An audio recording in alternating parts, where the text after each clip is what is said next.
New York City Mayor Zohran Mamdani has sparked a debate in India after expressing public solidarity with jailed activist Umar Khalid. In a handwritten letter later shared publicly, Mamdani has said that he often thinks about Khalid's words on not letting bitterness take over. He mentioned a meeting of him with Khalid's parents, and he has also added that many continue to think of Umar Khalid. Now, Umar Khalid has been in jail since 2020, facing serious charges linked to February Delhi riots and alleged conspiracy under Delhi's anti-terror law. Indian authorities have maintained that this case involves grave allegations and is currently before the courts. Mamdani's letter, meanwhile, does not explicitly call for bail for Umar Khalid, but there is a direct appeal for bail that have been made by several others from US Congress members, at least 8 of them, who have written to India's ambassador with regard to the same matter.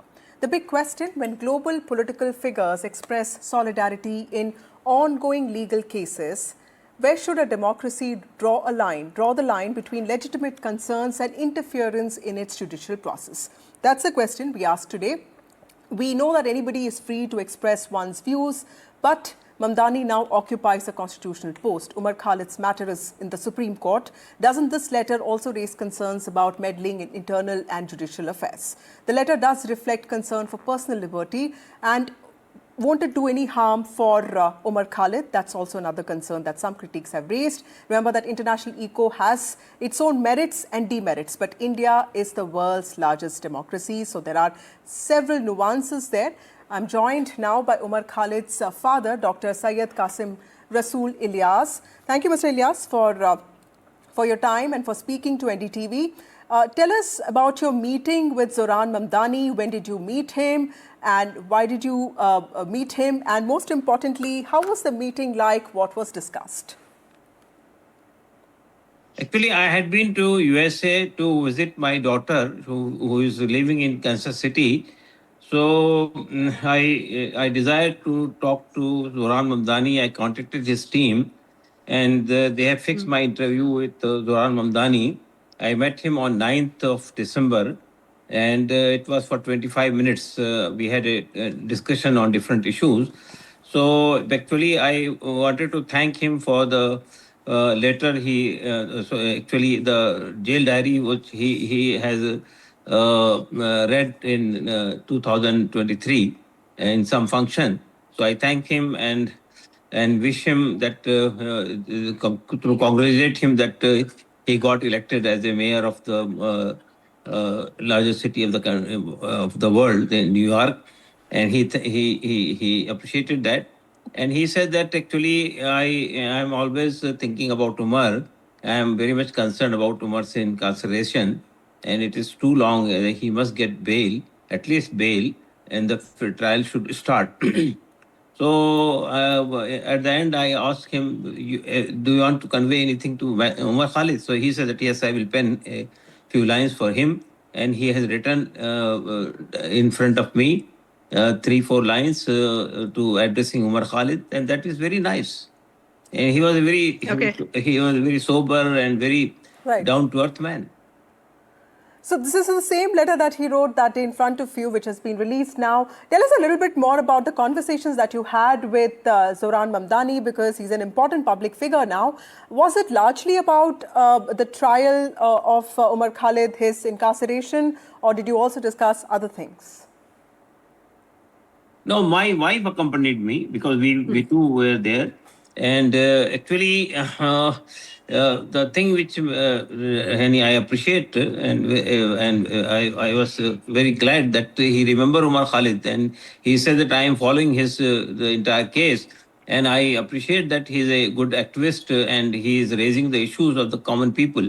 That is more concern for me because actually I have also raised some common issues of the people, those who are connected to the New York City people, and especially the immigrants and other people. So I am glad to see that Umar Khalid is also raising the issues of tribal people and Dalit people and marginalized communities, and especially he has taken up that issue of the anti-CA movement.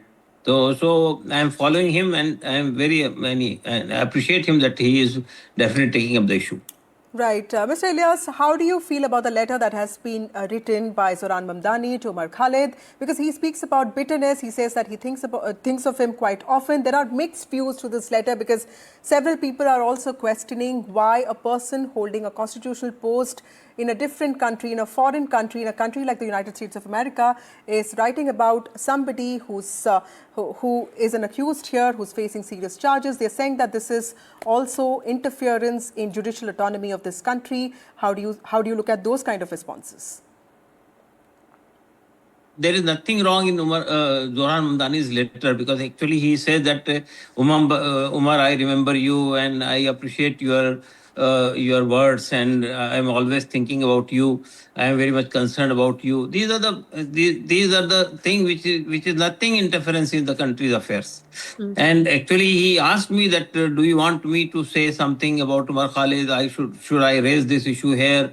I told him, no, everything is taken care there, and the matter is taken up by the highest court of the country, that Supreme Court, and we are expecting a very positive result from the Supreme Court. So your appreciation and your concern is very, very, very, very. We are grateful for that. So, nothing wrong in that letter. I don't know why the people are raising doubts about it. Mr. Ilyas, are you now optimistic about the case? Because there is international attention to this case. Zohran Mamdani and the other Congress men and women who have written letters to the ambassador have brought a lot of spotlight to this case of your son, who's facing serious charges. International attention doesn't often come with positive vibes. There are also cons to it. Are you optimistic that this will be seen in a positive light? Because many would say that this is also pressure building. Are you optimistic that the courts will take this in the right spirit? I am very much confident that the way the bail application bail matter was conducted in Supreme Court last time I attended the hearing. So I am very much hopeful that this time, inshallah, Umar Khalid will get the bail. And as far as the 6 congressmen and 2 senators have written a letter to Indian ambassador raising this issue, that is also not an interference. That was they are asking that there should be a fair trial for Umar Khalid, and he should get bail, because after at least five good years have been lost in the jail. So when judiciary says that jail when our judges and even Supreme Court of India is saying that bail is a rule, jail is an exception, so that should come out. Right. Thank you, Mr. Ilyas, for joining us with those answers. Thank you so much. Also, we're joined by Dr. Anand Ranganathan, who's an author. We have Ashok Sajjanhar, former diplomat. We have Sanjay Jha, who's a political analyst. And we have Dr. Fuad Halim, who's a spokesperson of the CPM. Thank you, all of you, for joining me on this broadcast. Dr. Ranganathan, to you first. I want to be able to speak about the condition of women in Iran. I want to be able to speak about Hindus in Bangladesh. So let people speak about whoever they want. What should stop them? Good evening, Masuda, and good evening to my fellow panelists. First of all, I think in the interest of disclosure, it merits to be stated that Umar Khalid's father, whom you just interviewed, was actually a member of the banned terror organization SIMI. He was possibly the president of SIMI. And he is the one right now waxing eloquent about justice system of India. And he is the son, he is the father of the son who said, can India really be called free if we continue to occupy Kashmir? He talks about Kashmir as Indian occupied Kashmir. This is an absolute brazen attempt to influence the case, to spread a fake narrative. But you know, Americans have a habit of meddling in other nations' affairs as though it was their birthright, so there's no surprise there. But Zohran is doing it for an altogether other reason. Solidarity with a fellow communist and a fellow Muslim. Remember what Dr. Ambedkar said about allegiance of a Muslim to his faith and brotherhood? I did not repeat that. These agenda-driven semi-literates don't even know that Indian judges have denied bail to Umar not because of his faith, but because of theirs. And their faith is justice. to those claiming Umar was denied bail or that his trial has been delayed for 5 years because he's Muslim, would they also argue that Colonel Purohit was denied bail for 8 years and faced a trial delay of 10 years because he's a Hindu? What rot is this? Number one, look, Vasudha, I speak as a free speech absolutist who has stood for the free speech rights of some of the most despicable and evil characters one could find. But this entire issue is not a free speech issue at all. Giving a hate speech is one thing, and by the way, I include hate speech in free speech. But planning and orchestrating a communal riot, being in the front line of mob carrying sticks in their hand, inciting a mob, pushing the police barricades violently, being culpable of unlawful assembly and rioting. Now, this is no longer a free speech issue. I'm sorry. These are serious charges concerning not a purported hate speech, but rather incitement and planning a riot. Number two, yes, bail, they say, should be the rule and jail the exception. Fine. But let's talk common sense out here, shall we? Not every under trial gets bail. There are rules for granting bail. Flight risk, threat to the nation, destroying evidence, coercing witnesses. These and many other aspects are deliberated by courts before bail is granted. Right. Now, in this case, why should there be an overriding of this process? Okay, Dr. Halim, you heard Dr. Ranganathan out. Chief Justice, it's just 30 seconds. Yeah. The former Chief Justice, Vasudha, is on record saying the defense was deliberately delaying the hearing and pleading adjournments, and B, the bail has been heard and deliberated by the courts a dozen times. 3,000-page charge sheet, 30,000-page evidence, 133-page order, following which they have denied bail. And by the way, 71% of all prisoners in India are under trials rotting in jail without bail. Umar Khalid hasn't been singled out. Just that you care more about him than a million others. Okay, Dr. Halim, those are all very important points because foreign leaders may not really know what is happening in, in certain cases. Should foreign political leaders comment on cases that are still sub judice in another democracy? Dr. Halim. Hear you fully. Yes, sir. Please go on.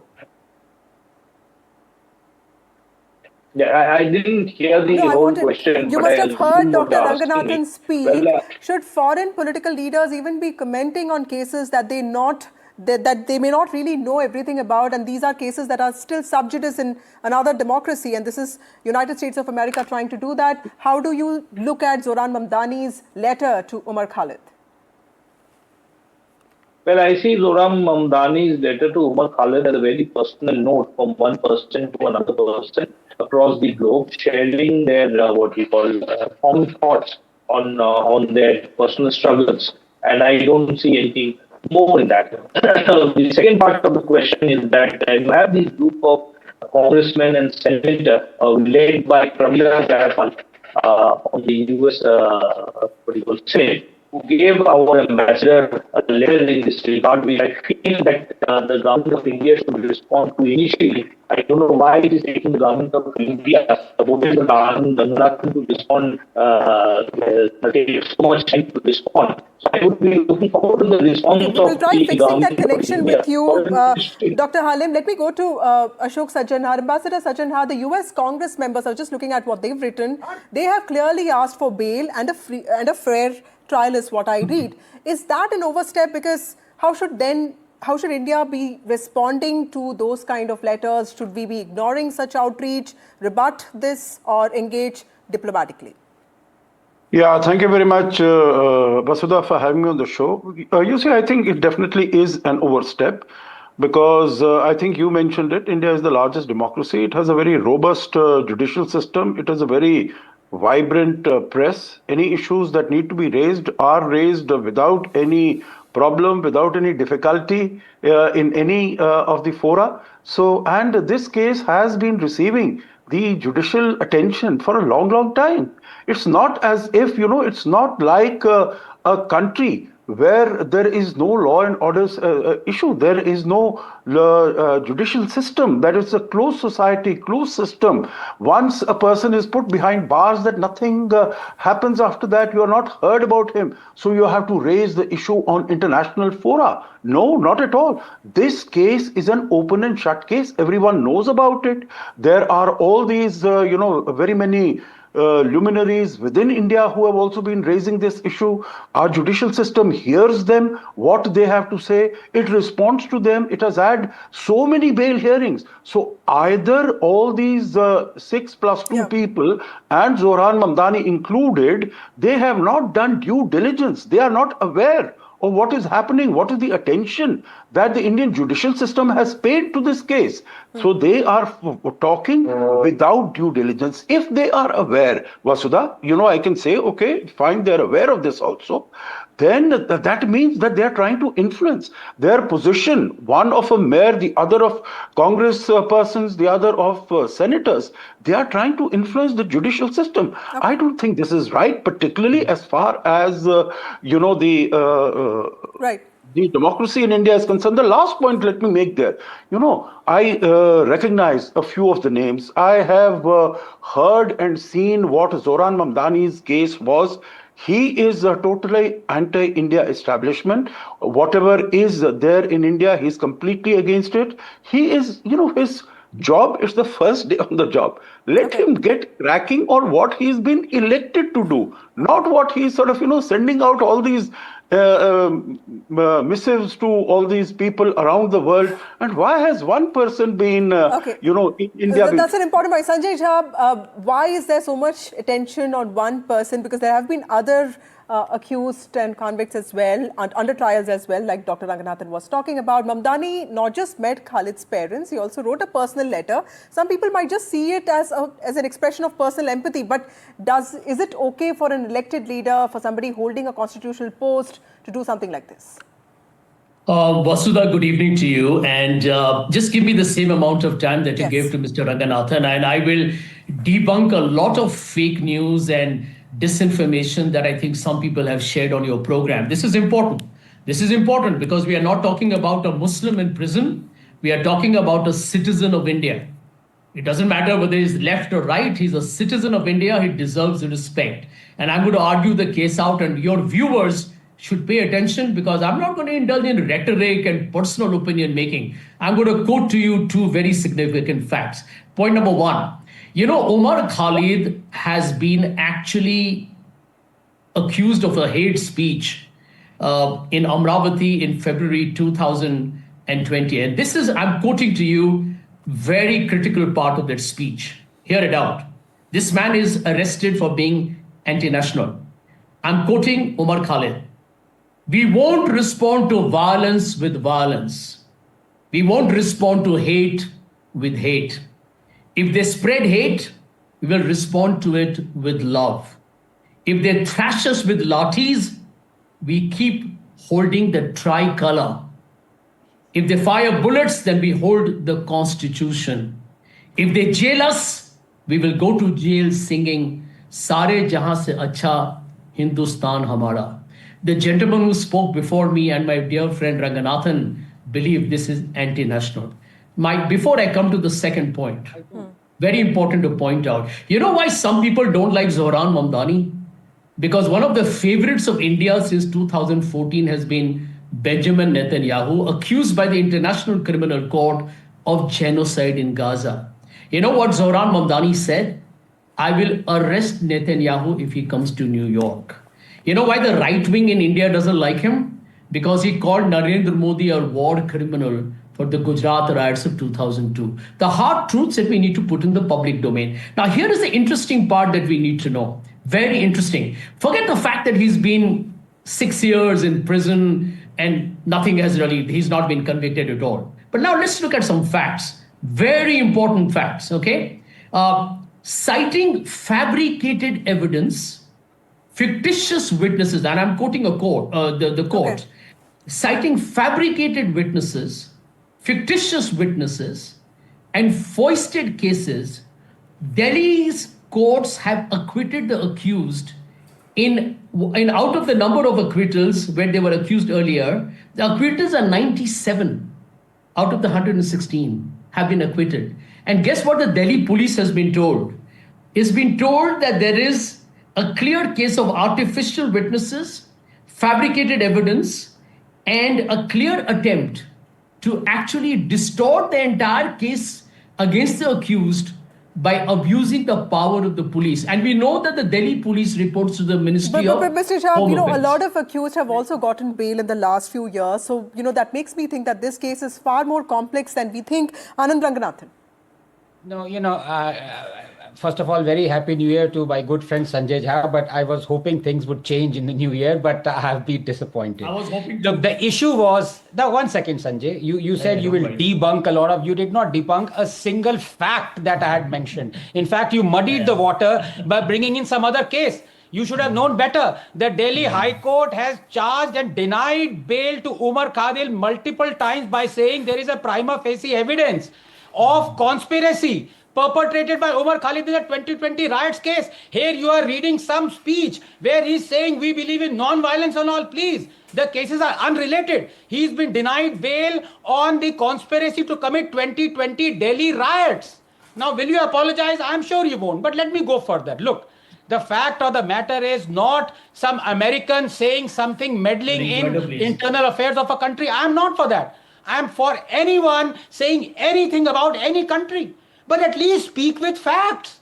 Now, for example, if I were to speak with facts and say that China has interned 1.5 million Muslims in concentration camps and is feeding them pork and alcohol, you have an exalted panelist out here, Mr. Fawad Aleem. Now, out here he says, well, the Americans are all very well in their rights to comment on Umar Khalid. Let him say that China has, yes, interned 1 million Muslims and I condemn it. Let him say it. I challenge you to, ask him that. Right. Fawad Aleem is just joining us in a bit, Dr. Ranganathan. But Sanjay Jha, would you respond to that? Vasudha, I also want to come in. Yes, Mr. Sachin, I'll just come back to you, but let Mr. Jha respond to this. Sure. Yeah, Vasudha, very quickly, okay? And I quote again, unlike Ranganathan ji, I'm not going to make some tall speech here. No. Let's skip the rhetoric. I can beat you in the rhetoric game. Let's skip that. I'm quoting to you Additional Justice Sessions Judge Parveen Singh, and this is what he said. There has been an egregious padding of evidence by the investigating officers. Such instances lead to serious erosion of faith of the people and the investigating process and the rule of law. Can you imagine this accusation happening to the Delhi police that reports to Amit Shah? Now, Zohran Mamdani is, by the way, our international case at the moment because we live in the world of social media. The world is talking about Umar Khalid. By the way, let me tell you, Mr. Modi's government can do what they want. The truth is that today, whether it's an Amnesty International, whether it's an international media, which, by the way, did a whole article on how the RSS has literally captured the entire apparatus of this country, people are going to ask you questions. There is no way you can hide from it. And the abuse of power in the case of Umar Khalid is therefore all to see. Okay. It has been made into a conspiracy angle because conspiracy becomes very convoluted and it can therefore drag on infinitely. Okay, Dr. Ranganathan, India is rejecting international criticism. It's making the country look defensive and completely underconfident in its own institutions. That's the allegation. Before I go to this is why I admire my good friend Sanjay, because once defeated, he keeps on coming. Now, first I caught him when he was not mentioning the Delhi riots case. Now he mentions some comment by a judge on a Delhi police investigation, not on Umar Khalid's case. He is muddying the waters even more. I challenge him to tell me whether this comment by the judge was made on Umar Khalid's case. And by the way, if all this is true, can you please tell me why repeatedly High Court is denying bail to Umar Khalid? Vasudha, let me just tell you straight. Yeah. Anand doesn't have an argument. He doesn't have why to are speak so too many far. courts, This is the Delhi riots case. Justice This is the Chandrachud Delhi has riots spoken about case. the Stop reasons misleading why the bail was viewers. denied to Don't Umar lie. Khalid. No The misinformation. case is really No complex. disinformation. You're lying. No, but Mr. You are lying. It Jha, is how the would you Delhi look at riots the case. complexity of this case? Because this is one man who has not been given bail. A lot of other people have been given bail. He's been charged with conspiracy angle. And of course, in one of India's most stringent laws, clearly there's more than what meets the eye, isn't it? Well, Mr. Jha. Vasudha, let me tell you, I know Kapil Sibal, who's been fighting his case. And I think, Kapil Sibal has said it publicly, that the entire judiciary too will have to look within to say how have you handled a case where, the hearings have continued for literally for almost a year and deferred and deferred and deferred? You think people of India are watching all this? Vasudha, you are one of the finest anchors I have met in recent times. I can tell you, your program today is being watched by people. Don't forget, the CAA was a protest were happening all over the country, not just by Muslims alone, by every citizen of this country. Nobody called for violence. Nobody went. Shaheen Bagh was not an attempt at violence. In fact, I want to call something else. Who was the man who said, press a button and send an electric shock across to the other person? That to me is a call for violence. What about Parvesh Verma? What about Anurag Thakur? What about Kapil Mishra's speeches? This merits a response. They are not Dr. provocative. Ranganathan, Let Anand Ranganathan answer that. Anurag Thakur's yeah. speech. Parvesh Verma's speech. Kapil Sharma's speech. Kapil Mishra's speech. Now, this is bordering on embarrassment. He is talking Shaheen Bagh did not promote violence. Really? Disgruntled, hate-filled. Talk to me about Anurag Thakur's speech. Illegally inconveniencing lakhs of commuters for no rhyme or reason except to display a show of strength. Tera mera rishta kya? Have you forgotten? La ilaha illallah. Hum leke rahenge jinnah wali azadi. Hindutva ki qabr khudegi. Shahada replacing Ashoka Chakra. Children wanting to kill Modi. Videos of Khalid was an active participant and abettor in all this. And the High Court knows this. You're not a judge, Sanjay. Neither am I. Please leave it to the judges who know what they're doing. Video on Z News. Okay, we'll have to go to Ambassador Sajjan Talk now. about Anurag Thank you so Thakur, much for Parvesh waiting so Verma much. and Kapil Mishra's speeches. Yeah, I want to ask you. He had no answers. Yeah, how can such global commentary also set the precedent for internationalizing of some of these domestic legal cases? Because this does not make India look nice, isn't it? No, but I think India is strong enough to make sure, that all these international pressures will have no impact whatsoever. As I mentioned right at the beginning, our democracy, our judiciary is very self-confident. It's not going to be pressurized. We have seen very many attempts from the international community to pressurize us. And I can, like some of the other panelists here on this, they have gone absolutely on a tangent to other cases. I can also go there, whether it is the CTBT, you look at what is being done right now as far as trade is concerned. So much of pressure. Do you think India is building? The whole world has built it, Vasudha. Every country from the developed to developing, India has not. India has stood firm. India can stand firm. Let us be confident of that. Let us not threaten the judiciary by saying the whole world is watching. India is watching. Right. Let them watch. India is a transparent society. India is a transparent judiciary. The media is very free. Everything is being deliberated here. Just by reading one speech, you have to not only look at what the talk is, whether the person is walking the talk, what are the actions following? And that again, I would agree. None of us here is, a lawyer or in the judiciary. Absolutely. I also know Mr. Kapil Sibal very well. Of course, he's arguing Umar Khalid's case. He will make that argument to make his case very, very strong. But leave the matter to the judges. And that is what they are doing. Kapil Sibal has a they are very view. clear about it. Chandrachud also has a view. So we are listening to both of them, right? So that's well said, Ambassador Sajjan. But Fawad Halim is back with us. Dr. Halim, everybody is free to express their views. I agree with that. But Mamdani now occupies a constitutional post. Umar Khalid's matter is in the Supreme Court. Doesn't this letter also raise concerns about somebody sitting out there in the West trying to meddle in internal affairs of India, especially in its judicial affairs? Well, there are two letters that are being discussed at the moment, and to actually not discuss the two letters separately is giving in to the conspiracy that the far right in India would like us to indulge in. So the first thing, as I said, the first letter written by Mamdani is a personal note, and that personal note should be taken as such. The other letter that has been sent off to the ambassador of India to the USA has been sent by congresswomen and representatives of the Senate. And Pramila Jayapal, who is a representative in the Senate, has been part of that letter. And one should be very clear that the government of India should respond to that letter. And the government of India has still date not responded to that letter, and quite a bit of time has passed. So we see some dilly-dallying on part of the government of India. Okay. As far as we are concerned, the Communist Party of India Marxist is very clear that these detentions, which have continued over a prolonged period of time, of 10 activists who are in jail without due process of law, they should be given the benefit of how the Indian judicial system works. They should not get the jail. They would not like the judicial practice to handle all cases with an even hand. And it is very clear this partisan attitude of the government of India at this point of time and the people who form the government of India is going to impact the judicial system adversely, because the confidence of the common people in the judicial system is based on the fundamental experience that the judicial system works impartially across all religions, across all castes, across all sorts of differences, because they consider the citizens of India to be one and equal. Now, if that gets challenged, then unfortunately the judicial system will come under scrutiny and people will lose confidence in that. So that's that's our party's basic assertion. India needs to respond to the US Congress members writing that very important letter, because personal liberties are at stake. And, this is an important argument that Dr. Halim has pointed out, because that letter clearly asks for a bail and a fair trial. Would you see that as an overstep? Well, I see that very clearly as something that the government of India... Dr. Ranganathan.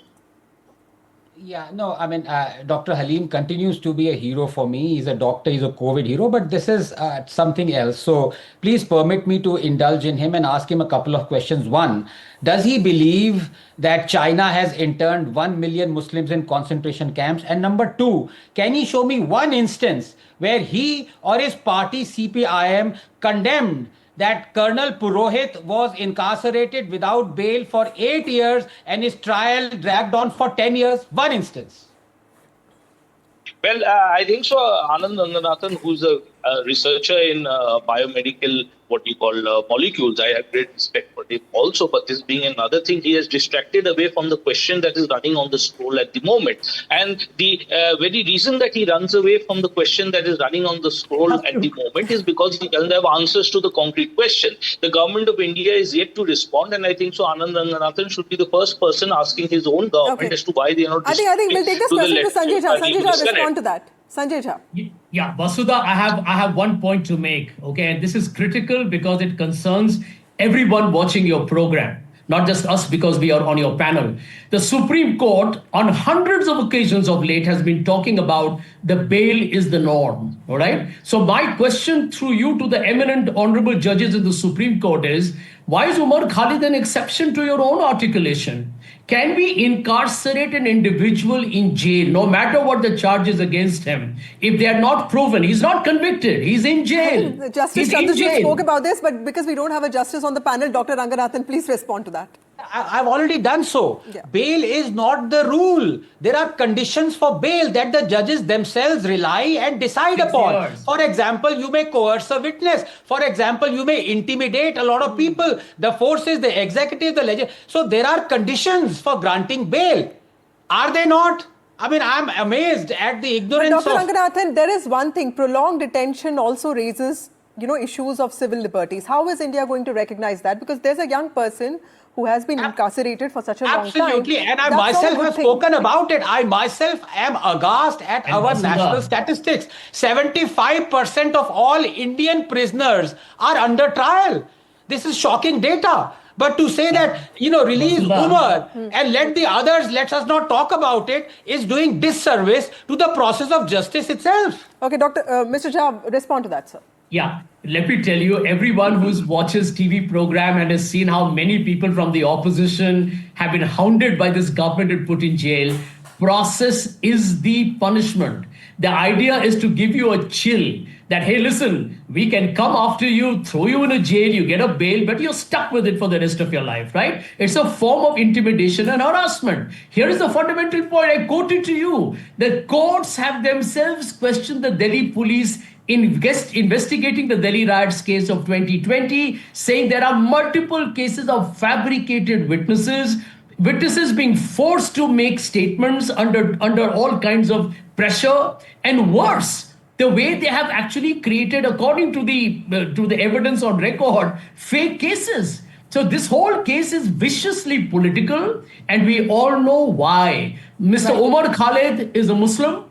He is from JNU. We know how much this government loves the JNU. He's a scholar. We know how anti-intellectual this government is. He's unfortunately a leftist, which according to this government is an urban Naxal who's a threat to India. We are dealing against a political party that is insecure and at core fascist. Okay. Let me repeat that if I remarks from all of you. Dr. Ranganathan, I'll come to you towards the end. Dr. Halim, what about your closing remarks, sir? Because I understand Zohran Mamdani's politics is so much about, being rooted in left secular and minority rights movement. But what does he gain out of this? Why is he trying to do this?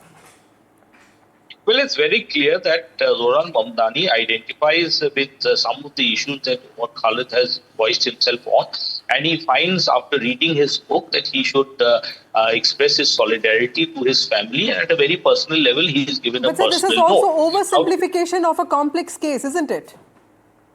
Yeah, definitely. Solidarity among people who are facing the establishment, especially Zohran fighting against the entire fascist or neo-fascist structure in USA at this point of time led by Trump.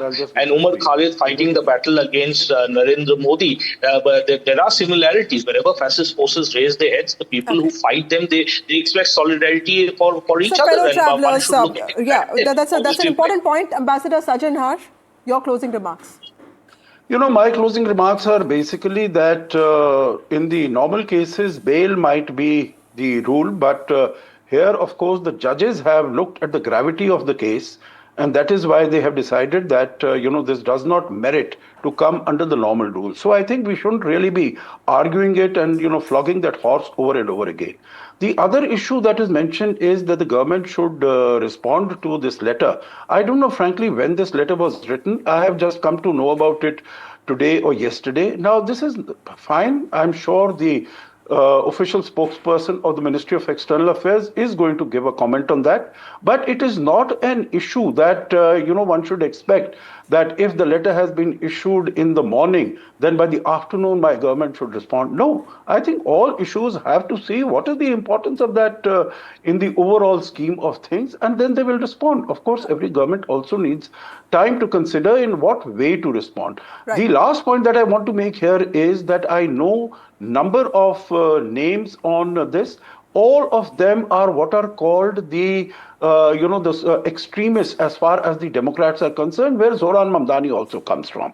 So I think their being anti-Indian in their position, that is not surprising. Okay. So fine, let them write, and I think Indian government will respond. Dr. Ranganathan, respond to all of that. And my very important question, it's not about perception. How is India going to look at its own realities and ensure that our national security laws in some ways balance rights and security so that these questions on civil liberties, personal liberties don't get, are not raised often against us? No, look, I'll just finish in one sentence. Umar Khalid, who believes India has occupied Kashmir and who is charged with conspiracy to commit riots, has been denied bail not just once or twice, but 6 times by various courts. Simple question to my good friend Dr. Halim is, yes, Modi might be fascist. Tell me, sir, 6 times bail has been denied to Umar Khalid. Is the judiciary fascist? Yes or no? Yeah, Mr. Well, as I said very clearly, I think so. I have 2 anchors on this show.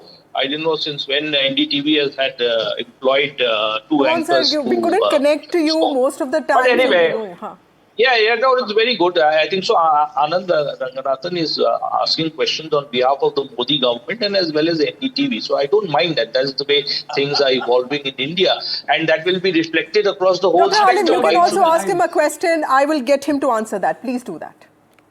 Well, I asked him a question. He did not choose to answer it. You're free not to answer his question, sir.